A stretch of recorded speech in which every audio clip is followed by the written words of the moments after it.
In what might be the most surprising move of the 2024 trade deadline, the Chicago Cubs have acquired Issac Paredes in exchange for Christopher Morel and two prospects that are now heading over to Tampa Bay, as Tampa Bay has maintained their status as the most active player at this trade deadline.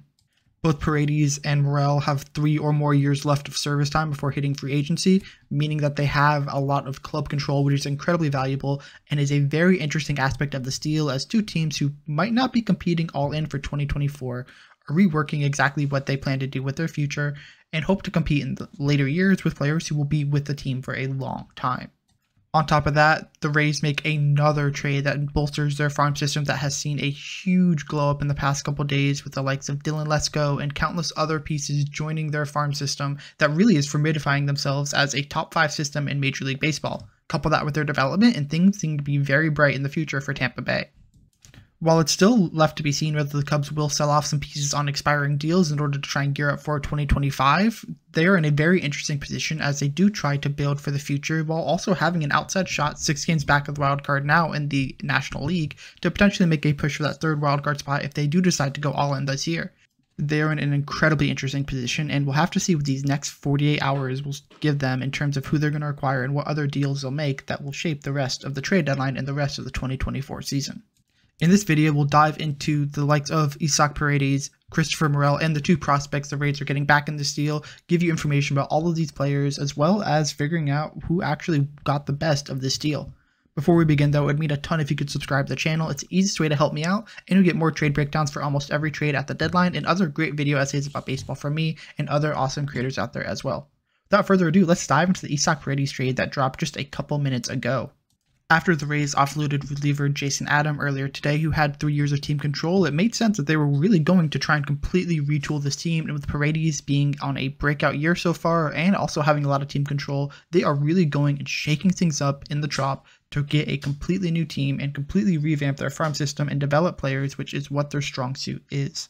Paredes was originally acquired in 2022 for Austin Meadows and has put up 3 really great seasons in Tampa Bay with OPSs above 110 in each of those seasons, putting together a very solid 2023 where he finished 18th in MVP voting and was also an all-star this year in 2024.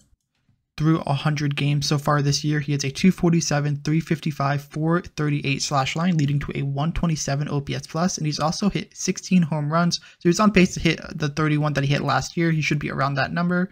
And he also has walked a decent amount as well, 51 walks across those 100 games, putting together a very good offensive season playing third base for those Tampa Bay Rays. With top prospect Junior Caminero playing third base, Curtis Mead, who was also a top 100 prospect who can also play third base, they had an absolute logjam at the top of their minor leagues and major league system with third basemen, so it made sense that it was maybe close to time to getting to trade away Paredes to let some of these higher rated talents come in that have higher ceilings, and that's exactly what the Rays did, but that doesn't mean he's a bad player. He's put up 3 really great seasons, an all-star game to show for it, top 20 MVP finish to show for it. He's going to be very good going forward, and the Cubs absolutely got a very good player to go ahead and play third base for them for the next 3 seasons. The biggest piece heading back to Tampa Bay is current major leaguer Christopher Morel, who is in his 3rd season of major league action and has put together an okay year so far. He's below average offensively. He's below the Mendoza line batting average as well with a 199 batting average, but he's walked a ton, a 302 on base to go with it, and his OPS plus currently sits at 90, so slightly below average, but if he's able to get his average back up, he has been an above average hitter in the past. In 2022 and 2023, he's at a 104 and 119 OPS plus respectively, showing that he has had some positive seasons, and most of this offensive downtake is due to a low BABIP or batting average on balls and plays. Right now, it's about 80 points lower than it was in 2023, showing that when he's hit a ball, it's just had bad luck in terms of finding gloves instead of finding grass. So it seems like he's just having a little bit of an unlucky season, and those numbers should tick up once he hits Tropicana Field. The biggest value to Morel's profile is he could really play anywhere. The Cubs had a lot of trouble trying to figure out exactly where they wanted him to play. He's played third base a lot recently. He's DH'd a couple times as well, but he's played center, he's played second, he's played shortstop, he's played left. You name it, he's probably played it, except for catcher and pitcher. He's done almost every position on the diamond, and that can be valuable. Our Rays love to have a player who can play multiple positions, and that's exactly what Christopher Morel is. He can be a super utility type. He's not the best player in the entire world. He strikes out a lot. He hits 103 strikeouts across 102 games so far in 2024. So that strikeout rate is a little high, but his defensive value to be able to play a lot of different positions is definitely something that the Rays covet in players that they end up trading for. The first of two prospects heading back to Tampa Bay is Hunter Bigge, who to start the season was ranked 29th on MLB Pipeline's top 30, and although he isn't on Baseball America's top 30 list that just updated a couple days ago, I'm sure he's one of the first names off of it. His biggest knock is that he's currently 26 and has yet to make his major league debut as a 12th round pick of the Cubs back in 2019, so he's definitely a little bit old for someone who's qualified as a prospect, but he has a very interesting mix. He has a mid-90s fastball, and as a two-way player at Harvard, he did a decent job with the bat, but has really turned into a solid back end of the bullpen option for the AAA Iowa Cubs, as he has 4+ pitches, a nice fastball, a slider and cutter that both have a lot of vertical movement and a little bit of break that tend to tunnel well, and a curveball that, although some do see as average, does complement his pitch mix very well. His biggest issue historically has been a lack of control, and although at the AAA level this year he's done a good job of limiting walks, it has been something that consistently throughout his career he's had a little bit of trouble locating pitches, which is often what happens when you have guys with high stuff. Their stuff moves a lot, and that makes it difficult to figure out exactly where to locate it. So he does have a decently high walk rate, but he does have the pitch mix to be a reliable back-end bullpen option and potentially close out games at the major league level. The second player heading back to Tampa Bay as a prospect is Ty Johnson, a pitcher who was selected in the 15th round of the 2023 MLB Draft by the Chicago Cubs out of Ball State University. He's a two-pitch guy. He has a fastball that has a lot of life, 94 to 97, and also has a forkball. Some classify as a changeup, but a forkball sounds more fun, fewer people throw it. And the Cubs have really tried to work on his delivery and his rotation, try to add a third pitch. He was seen as someone who has the potential to be a back-end starter or maybe middle leverage reliever going forward, but he needed some adjustments, and the Cubs tried to do that, and the Rays, who are known for making adjustments to players, now have the opportunity to try and shape him exactly how they want him to be.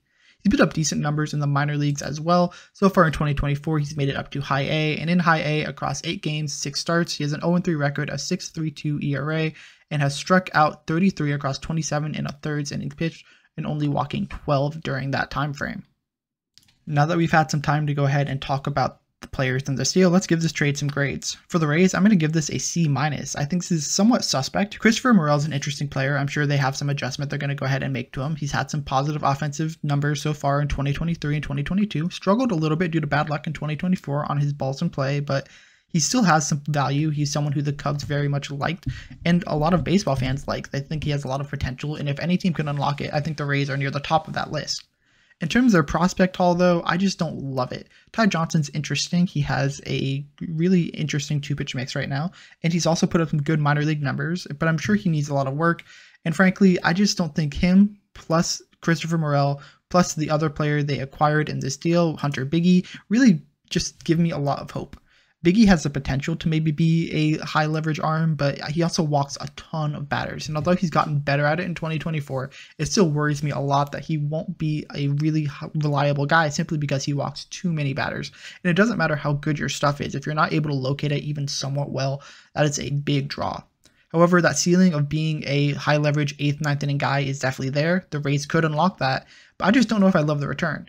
I think they could have done a little bit better with a little bit more creativity from other teams, some more interesting pieces. There was talks that the Dodgers and the Yankees are really fighting this out. I just wonder if they could have gotten a better deal. None of these players really excite me for the Rays.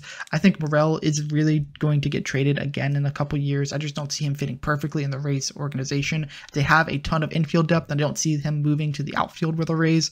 We'll see. But I just don't know if this is exactly what they needed in terms of getting a return from Issac Paredes, especially after they, in my opinion, completely fleeced the Jason Adam deal a couple hours earlier. And then for Chicago, I'm going to give this an A. I think this is a very easy win for them. Christopher Morel has never had a defensive home in Chicago. I think it was time for him to get a change of scenery to really unlock his potential. And this is perfect. They're getting a player who, in my opinion, has a much higher ceiling and floor than Christopher Morel. And they only give up 2 prospects who shouldn't have too much of an impact on their organization in terms of getting a, in my opinion, significant upgrade at the third base position. I think Paredes has a lot of value to the Cubs. 3 more years means they can continue to add to their team in the next couple years and build a strong core as they go to head towards a championship window. I don't think they make the playoffs in 2024. If they want to, they need to make a couple more trades. And if they do decide to go all in, that's totally fine. They have the insurance to go and know that if this year doesn't work out, they can go ahead and make sure that 2025 or 2026 does. So this is a big win for the Cubs in that regard. They're trading away a player who didn't fit with their organization and probably needed a change of scenery, and two prospects who, although have some decent ceilings, especially with Ty Johnson, I just don't think it's really meant to be, and I don't know if it's really going to work out for both those prospects heading up and being effective major leaguers for multiple years. The Rays do know how to make a reliever work, though, so it definitely could happen. They're trading him to the organization that can make it happen. I just think the value here for the Cubs is so much better than it is for the Rays. Now that we've hashed all this out, let me know what you think in the comments, and thank you again for watching to the end of the video. It would really mean a lot if you could subscribe to get videos on almost all the other trades that happen this trade deadline, and make sure to go ahead and hit either of the videos listed on the screen if you're interested in watching those as well. Thank you again for reaching the end, and I hope to see you in the very next video, hopefully about another blockbuster trade.